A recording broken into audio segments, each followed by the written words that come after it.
तो स्टूडेंट मतलब कोई ऐसे नहीं लेने वाला, इनको कोई पहचानता भी है तुझे तो ऐसे ही कोई इज्जत करता नहीं है इनकी, ना घर पे ना स्कूल में। बेटा वो डस्टर देना तो थोड़ा, मैडम आपका नौकर थोड़ी ना हूँ जो आपको डस्टर ला के दूंगा। नखरे देख रहे हो इनके, और तो और ये इनके नखरे है ना ज्यादा घर वालों के सामने ही चलते हैं। अरे यार मम्मी तबीयत अच्छी नहीं लग रही, आज के दिन स्कूल नहीं जाता। हाँ तो रहने दे, घर पे दे, बर्तन भी धो लेना घर पे है तो, और तेरे कपड़े बाथरूम में रखे हैं धो लेना ठीक से। अब घर पे है तो इतना तो कर ही सकता है। हाँ जा रहा हूँ स्कूल में। और ना जाने इनको कौन बता देता है कि अरे तू ना जिम जाया कर, एकदम ऐसी बॉडी बना ले, और देखना लड़कियां मरेंगी तेरे ऊपर। तो फिर ये जाने कौन थी 100 रुपए वाली जिम लगा लेते हैं, और उधर जाते ही ऐसे 50 का नहीं सीधा जाके 100 का ही उठा लेता हूँ। वहाँ पे जाके ऐसी हरकत कर देंगे, और घर आने पे सिलेंडर नहीं उठ रहा है इनसे घर का। और इनका ना एक ही मकसद है, क्लास में जाके सबसे पहले बेंच पकड़ना। क्योंकि हमारे स्कूल में है ना बच्चों के नाम पे है ना पूरे गांव के बच्चे आके ऐसे बैठते थे 300-400, और बैठने के लिए बेंच भी सिर्फ 7 ही होते थे। उधर भी कुछ कुछ बेंच के खिले आके पिछवाड़े में चुप जाते थे। हमारे बच्चे क्लासरूम के बाहर तक निकल जाते थे, कोई कोई तो बाहर ही बैठ जाता था। और ये बेंच मतलब इनके घर के है, वैसे वो अपना नाम स्टाइल लिख के रखते थे बेंच के ऊपर। मतलब आपके घर का बेंच हो गया है वो, अच्छा हो गया अब तो बोल भी सकते हैं, अबे तेरे बाप का घर का बेंच है क्या। हाँ, और इसी वजह से स्कूल वालों को बहुत ही गरीबी लग गई थी, तो इन्होंने स्कूल की फीस से पैसा निकालना चालू कर दिया। हाँ तो इस साल तुम सबकी स्कूल की फीस बढ़ चुकी है, तो पहले 3,000 थी तो अब 30,000 हो चुकी है, तो जल्दी से जल्दी जमा कर दो ठीक है। और ये एक साल मत लगा दो, पिछले बैच के 10-20 लड़कों ने फीस ही नहीं दी थी, ऐसे ही भाग गए थे हरामजादे वो। इसी के चलते हमारे स्कूल में बाथरूम भी नहीं थे, खास करके लड़कों के लिए। मतलब इनका प्लान ऐसा था कि देखो अपना बजट ज्यादा नहीं है, हाँ, और अपने को बाथरूम भी काम करना है ठीक है, तो अपन ऐसा करता है कि गर्ल्स बाथरूम बना लेते हैं, और बात रही लड़कों की बाथरूम की, क्या फर्क पड़ता है, मूत लेंगे बाहर कहीं पर भी। ऊपर से इतने पेड़ पौधे तो जंगल जैसा है अपने स्कूल के पास, मूत लेंगे कहाँ पर भी। इसी वजह से हमें खुले में मूतना पड़ता था, झाड़ियों में, एकदम ऐसा झाड़ियों में जाके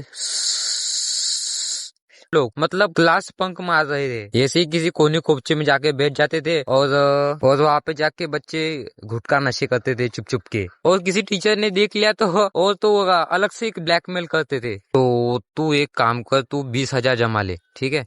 नहीं सर मैं इतनी बड़ी रकम कैसे जमा पाऊंगा, कहाँ से लाऊंगा मैं इतने सारे पैसे। तो फिर मुझे मत बोलना, मैं तेरे घर वालों को बता दूंगा कि तू उनके आसमानों पे मुँह था करके। और ये हमारी क्लास के देसी कलाकार, तेरा सुपरस्टार देसी कलाकार, मैं पुत जटदा मन गानी चॉपर का ब्लेड निकाल के पेन पे फिट कर देंगे और बेंच को ही रगड़ेंगे। मतलब क्या ही मजे आ रहे हैं ये सब करके इनको। और हमारे क्लास की लड़कियां इन्हें देख के ही इम्प्रेस हो जाती थी, और एक तरफ इतने हैंडसम इतने अट्रैक्टिव होने के बाद भी हमें कोई नहीं देखता था सिवाय सुरेश के। ये सबसे अलग लौंडा है, मतलब इसकी आदत ही ऐसी है लड़कियों जैसी। अरे अमन सुनना, मुझे तुझे एक बात कहनी थी बहुत दिन से। मतलब कभी कभी तो लगता है इसका मेल पहचानने में ही डॉक्टर ने गलती कर दी है, तो लड़का पर आदत लड़कियों जैसी है। ना जाने ऐसे हमारी क्लास में क्यों भरे थे पूरे। और हमारी क्लास में एक मैम सिखाने के लिए आती थी, पर इसको भी कोई भाव नहीं देता था, क्या पता उससे से कोई नहीं डरता था। वो किसी बच्चे को पढ़ने के लिए बोली तो अरे मैं तुझसे पूछ रही हूँ, अरे मैडम अपना काम कीजिए ना, वैसे भी कोई तो आपकी बात नहीं सुन रहा। और लड़कियां तो सिर्फ चैप्टर का नाम सुन के ही हो गया सो जाती है वो पीछे के पीछे। देख मैं तुम्हारी कंप्लेंट प्रिंसिपल को करूंगी। अरे मैम प्रिंसिपल मेरे ही पापा है। दूसरी तरफ हमारा हिस्ट्री पढ़ाने वाला टीचर, ये ऐसा पढ़ाता था कि मतलब जैसे इसने खुद से वो हाथ से किए है। ये मेरा सबसे पसंदीदा मास्टर था।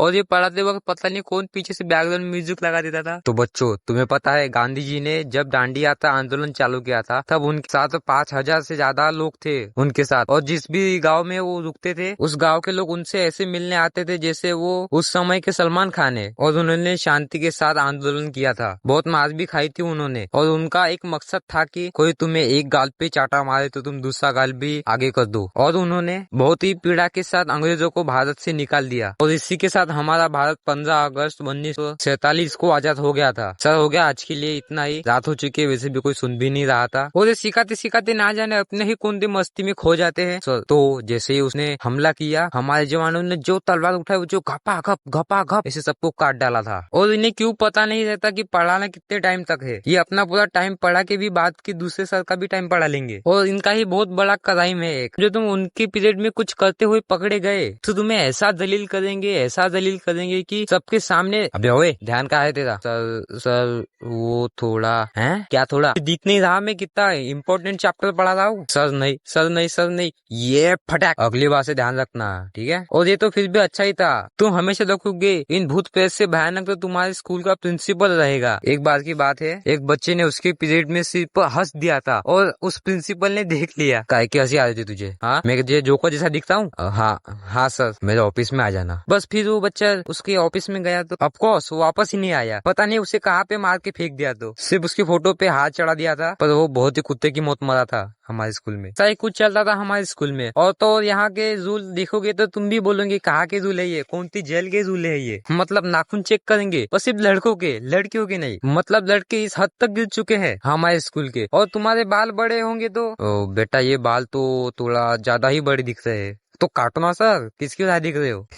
अगर तू आज बाल काट के आता ना तो तुझे इतना जलील नहीं होना पड़ता सबके सामने। चलो तेरे कटिंग के पैसे बचा दिए मैंने। और यहाँ का एक रूल ऐसा है कि एकदम हाईजैक रूल है, कौन सी जेल का रूल है तुम ऐसे बोलोगे? समझो तुम 11 बजे से पहले नहीं आए, उधर से उधर ही घर वापस चले जाओ। तुम अपने स्कूल में आ जाते हो सड़ा सा मुंह लेके, तो ऐसे तुम्हारा पूरा मुंह काला कर देंगे और तुम्हारे कपड़े भी फाड़ देंगे और तुम्हारे पीछे भी ऐसे लिख भी देंगे। चलो ठीक है, ये सब ठीक है, इतना जलील कर दिया ठीक है, पर व्हाट्सएप ग्रुप पे क्यों डाल रहे हो ये सब? क्या मिल रहा है ये सब करके इनको? और ऊपर से 2 लाइन भी लिख देंगे उसके ऊपर, हमारे भी ऐसे दिन आए होंगे पर इतने भी बुरे दिन नहीं आए जैसे इतने के आए हैं। इसलिए सभी के सभी स्कूल खुलने के पहले ही आ जाते थे। जिसका घर दूर है वो तो सीधा हेलीकॉप्टर से ही कूदता था ऊपर से, क्योंकि सबको अपनी इज्जत प्यारी है। लड़के लोग अपने पापा की गाड़ी लेके आते थे स्कूल में, मतलब वो भी उनके पैर पहुंचते नहीं थे नीचे तक, फिर भी रास्ते में 2-3 बार गिरते आते थे, जगह नहीं बचती थी पार्किंग के लिए। और हमारे टीचर लोग तो सीधा फॉर्च्यूनर या लैम्बोर्गिनी लाते थे स्कूल में। अरे पैसों की कमी थोड़ी है, 1-1 लाख पेमेंट है हमको, समझे क्या? उनकी बीवियां देखोगे तो तुम जल जाओगे। हाँ सही समझो, जल जाओगे, क्योंकि प्रिंसिपल की वाइफ रशियन है। मतलब सरकारी नौकरी के अलग ही फायदे हैं। ना जाने सबको लगता है कि सरकारी नौकरी करता है मतलब पूरा देश खरीद लेगा, पूरा देश खरीद सकता है, सबको ऐसा लगता है। और तुम देखो एजुकेशन किसको नहीं चाहिए, पर सरकारी नौकरी सबको चाहिए। मतलब मर मिटेंगे सरकारी नौकरी के लिए। इसलिए मेरे क्लास के सारे बच्चे सरकारी नौकरी के लिए इतना मेहनत करते थे कि बहुत ही, इनको ऐसा लगता था कि सिर्फ एक बार नौकरी लग जाए फिर तो पूरी लाइफ सेट है, मतलब अंधा पैसा कमाएंगे ऐसा लगता है इनको। और क्यों, मतलब ये पढ़ने के टाइम पे नहीं पढ़ेंगे और जब पूरा क्लास बच्चे बाहर खेलने के लिए जाएंगे तब ये पढ़ने के लिए बैठेंगे। इससे किसी के भी पैसे भी चुराने हो जाएंगे और पढ़ना भी हो जाएगा। और पता है कभी कुछ मैटर भी हो जाता है तो वहाँ पे ऐसा नहीं कि जिसने गलती की उसी को मारेंगे, जो साथ में था 100 मीटर की दूरी पे था उसको भी मारेंगे। और समझो किसी ने अकेले ने ये कांड किया है और लड़के उसका नाम नहीं बता रहे तो पूरी क्लास को मारेंगे सर लोग। तो फिर ये ढीठ चमड़ी की, इनको तो आदत पड़ गई है मार खाने की। अब जो बाकी साथ में है वो मारे जाएंगे। और समझो तुम बहुत ही ईमानदारी से उठ के नाम बता भी दोगे, हाँ सर इसने ये सर की पीठ पीछे सर को गाली बकी थी, फिर हो गया, पूरा क्लास तुम्हारा दुश्मन हो जाएगा। भलाई तुमने सबको मार खाने से बचाया होगा फिर भी। हाँ वो बोलते हैं ना भलाई का जमाना नहीं रहा, हाँ वैसे ही। और वो सर मारते भी ऐसे है, मतलब एकदम लकड़े का बड़ा सा डंडा से उसके ऊपर तेल, और इस जगह पे मारेंगे कि तुम्हें शर्म आ जाएंगी पर उनको शर्म नहीं आएंगी कभी भी। वो तो बच्चे को मारने के लिए ही उन्होंने टीचर की नौकरी ज्वाइन की है। तो डी एंड करते हैं यहाँ पर ही। और जाने से पहले लाइक और सब्सक्राइब कर देना, और जाते जाते कमेंट में बता देना आपको वीडियो कितनी अच्छी लगी, कौन सा पार्ट आपको सबसे ज़्यादा अच्छा लगा। और मुझे इंस्टाग्राम पे भी फॉलो कर दो, फॉलोअर्स नहीं बढ़ रहे मेरे। और मिलेंगे नेक्स्ट वीडियो में, तब तक के लिए बाय बाय।